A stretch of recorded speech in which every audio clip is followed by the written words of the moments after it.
Hi hello नमस्कार। आज आपण गोबी मंचुरियनची रेसिपी बघणार आहोत। खूपच सोपी आहे आणि झटपट होणारी। अगदी चायनीज गाड्यावर किंवा चायनीज शॉपवर जसं मंचुरियन भेटतं, ज्या पद्धतीची टेस्ट असते त्याच पद्धतीचं आपण घरी करणार आहोत। तर इथे मी फ्लावरचे तुकडे करून घेतले आहेत बघा। अगदी छोटे छोटे एकाच मापाचे आपल्याला तुकडे करून घ्यायचे आहे आणि हे तुकडे करताना देठ अजिबात घ्यायचं नाही। थोडंफार देठ असेल तर ठीक आहे।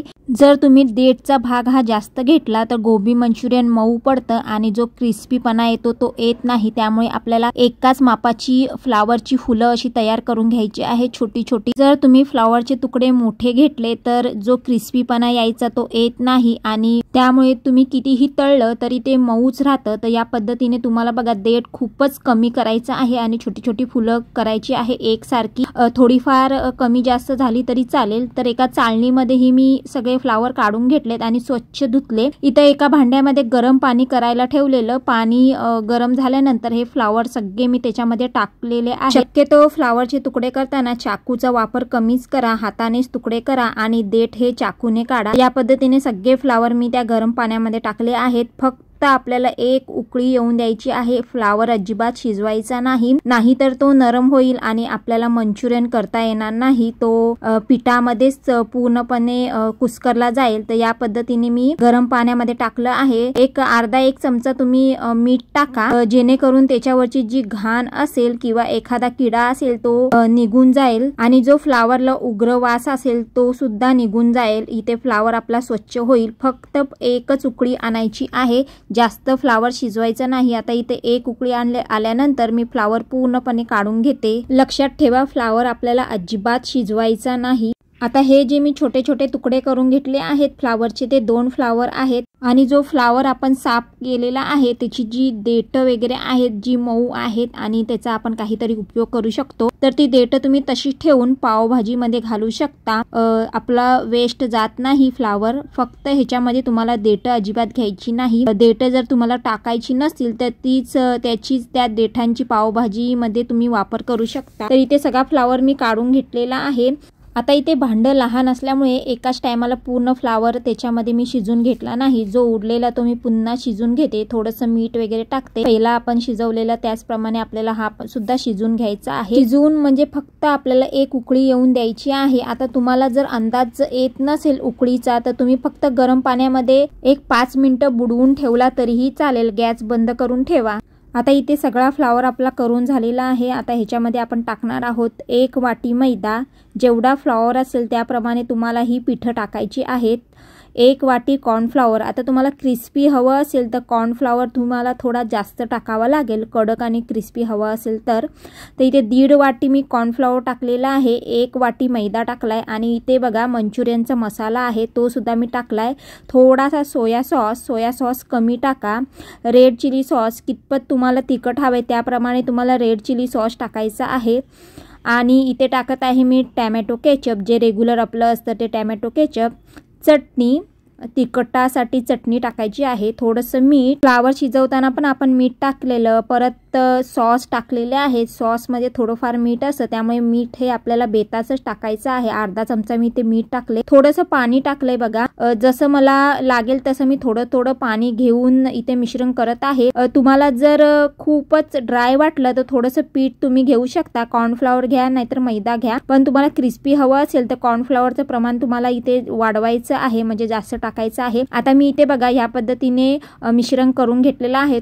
तुम्हाला जर मिश्रण ड्राय वाटत असेल तर थोडंसं पाणी लावा आणि कॉर्नफ्लॉवर सुद्धा आपल्याला जास्त प्रमाणात टाकायचं नाही, नाहीतर जे आपण मंचुरियन करणार आहे ते खूपच कडक होईल। फ्लावर केवढा आहे कितपत आहे त्या प्रमाणातच तुम्हाला कॉर्नफ्लॉवर टाकायचं आहे, नाहीतर खूपच कडक होऊन जातील। तर इथे मी भजी जशी तळतात तशी आपल्याला तळून घ्यायची आहे। जास्त प्रमाणात आपल्याला फ्लावर टाकून घ्यायचं नाही, म्हणजे तळून घ्यायचं नाही तर फ्लावर हा मऊ होतो। म्हणजे जास्त प्रमाणात आपण जर फ्लावर तळायला घेतला तर हा व्यवस्थित तळत नाही आणि तेल जास्त प्रमाणात शोषलं जातं। भजी म्हणा किंवा कोणताही तळणीचा पदार्थ, जेवढं तेल असेल त्या तेलाच्या क्वांटिटी प्रमाणेच आपल्याला एखादा पदार्थ तळायचा आहे। आता इथे मी फ्लावर टाकून घेतले आहे, व्यवस्थित असे क्रिस्पी करून घेते।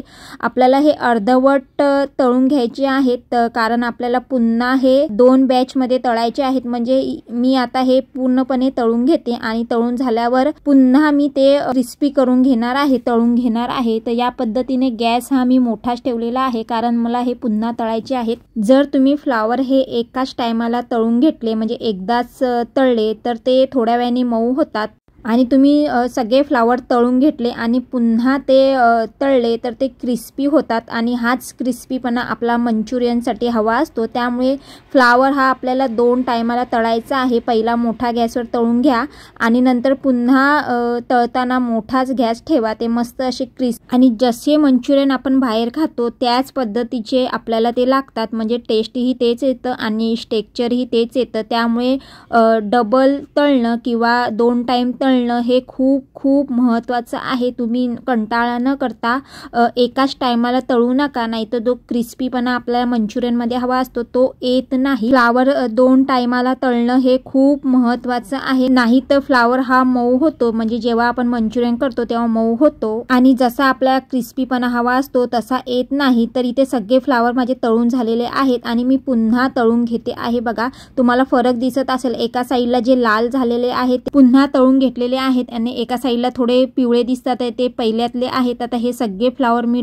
मोठ्या गॅसवर पुन्हा तळून घेते, जेणेकरून जो क्रिस्पीपणा आपल्याला हवा आहे तो मिळेल। आता पहिले फ्लावर थोडे मऊ दिसत असेल तुम्हाला आणि दुसरे हे मस्त असे क्रिस्पी झालेले आहेत। आता हे सगळे मी तळून घेतलेले आहेत। बघा क्रिस्पीपणा मस्त असा आलाय, थोडेफार कडक झालेले आहेत, पहिल्यापेक्षा थोडासा ब्राऊन कलर आलेला आहे। ब्राऊन कलर येईपर्यंत मी तळलेले आहेत ते मोठ्या गॅसवर। आता हे सगळे माझे फायनली तयार झालेले आहेत। आता ह्याला कोटिंग करून घेऊया। तर कोटिंग साठी आपल्याला, म्हणजे मेन मसाल्यासाठी आपल्याला लागणार आहे इथे कांदा घेतलाय बघा हा मी। आता हे ऑप्शनल आहे, काही गोष्टी तुम्ही टाकू शकता, नाही टाकल्या तरी चालेल। तर इथे पातीचा कांदा सुद्धा घेतलेला आहे, जे मूळ असतं पातीच्या कांद्याचं ते घेतलं आहे। हिरवा पात घेतलेला आहे कांद्याचा आणि मिरच्या या पद्धतीने उभ्या मी अर्ध्या कापून घेतलेल्या आहे। 2-4 मिरच्या मी उभ्या कापून घेतलेल्या आहेत, जेणेकरून थोडा स्पायसी होईल। आणि बारीक सुद्धा मी 2-4 मिरच्या कापून घेतलेल्या आहेत। थोडा लसूण आहे तो सुद्धा बारीक कापला। इथे बघा ही शिमला मिर्च आहे, या पद्धतीने मी उभे असे पातळ काप करून घेतलेले आहेत। आता तुम्ही शिमला मिर्च कांदा नाही टाकला तरी चालेल, पण मी टाकणार आहे, कारण जे चायनीज फूड असतं त्याच्यामध्ये शिमला मिर्च कांदा हा असतोच। आता इथे मी कढई ठेवली आहे, तीच कढई ज्या कढईमध्ये आपण मंचुरियन तळून घेतलेलं, आणि थोडंसं तेल टाकलं आहे। तेल कडकडीत गरम झाल्यानंतर लसूण टाकलेला आहे। लसूण हा आपल्याला जेवढा बारीक चिरता येईल तेवढा चिरायचा। लसूणची क्वांटिटी आपल्याला जास्त घ्यायची आहे, कारण चायनीज मध्ये लसूण हा जास्त प्रमाणात वापरला जातो। कांद्याची पात, लसूण, इथे मी शिमला मिर्च सुद्धा टाकली आहे आणि जो आपण चौकोनी आकारात कांदा कापलेला तो आपला रेग्युलर कांदा। तर इथे व्यवस्थित असं शिजून द्यायचं आहे शिमला मिर्च कांदा आणि बारीक असा लसूण। स्पायसीपणा येण्यासाठी आपण बारीक असे मिरचीचे तुकडे सुद्धा टाकलेले आहेत। परत आपण मिरचीचे तुकडे सुद्धा टाकलेले आहेत उभे काप देऊन, जेणेकरून मस्त असा स्पायसीपणा येईल। तर हे गोल्डन ब्राऊन होईपर्यंत आपल्याला परतवायचं आहे। आता इथे मी कांद्याची पात टाकून घेते। कांद्याची पात पण खूप महत्त्वाची आहे चायनीज तडक्यामध्ये। हिरवी पण टाका आणि जे मूळ असतं ते सुद्धा टाका, खूप चांगलं टेस्ट येतो त्याच्याने। आता व्यवस्थित असं परतून झाल्यानंतर मी सॉसेस टाकून घेते। आपण फ्लॉवरच्या मिश्रणामध्ये पण, म्हणजे पिठामध्ये पण सॉस टाकलेले, त्याचप्रमाणे आपल्याला ह्यामध्ये पण सॉस टाकायचे आहेत। मी रेड चिली सॉस टाकला, सोया सॉस आणि थोडासा मंचुरियनचा मसाला आणि हा टॅमॅटो केचप, जसे आपण मिश्रणामध्ये टाकलेलं फ्लॉवर तळताना त्याचप्रमाणे टाकायचं आहे। सोया सॉसचं प्रमाण आपल्याला कमीच ठेवायचं आहे, कारण सोया सॉसला खूप आंबटपणा असतो। आता हे सगळे सॉसेस मी टाकून घेतलेले आहेत। व्यवस्थित असे सॉस शिजून झाल्यानंतर थोडंसं मीठ टाकायचं आहे, थोडीशी चटणी टाकायचं आहे। तुम्हाला कितपत स्पायसी असेल त्याप्रमाणे चटणी टाका। थोडंसं पाण्याची क्वांटिटी खूप कमी ठेवायची आहे, आपल्याला लागलं तर पुन्हा पाणी वाढवता येतं।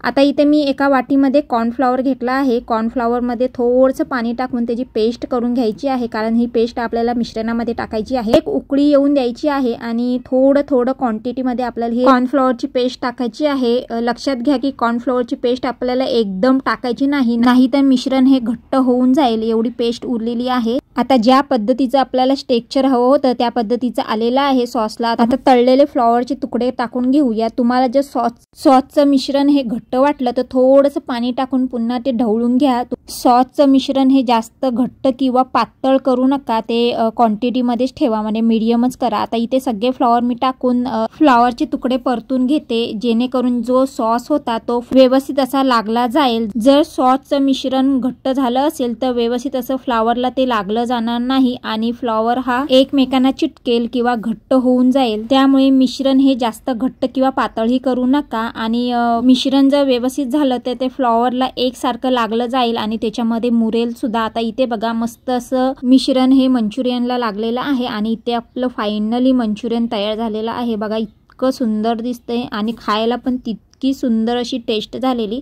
आता ह्याच्यावर आपल्याला कोथिंबीर आणि कांद्याची पात टाकायची आहे आणि फायनली हे आपलं तयार झालेलं आहे गोबी मंचुरियन किंवा फ्लावर मंचुरियन। अगदी आपण मार्केटमध्ये खातो किंवा चायनीज गाड्यावर शॉपमध्ये खातो त्याप्रमाणेच लागतं। या पद्धतीने तुम्ही करून बघा, खूपच सोपी पद्धत आहे आणि जास्त काही कष्ट नाही, पटकन होते। फक्त आपल्याला ते लक्षपूर्वक करायचं आहे। अगदी बाहेर आपण खातो त्या पद्धतीने टेक्स्चर येतं आणि त्या पद्धतीची चव लागते। तुम्ही नक्की एकदा करून खाऊन बघा।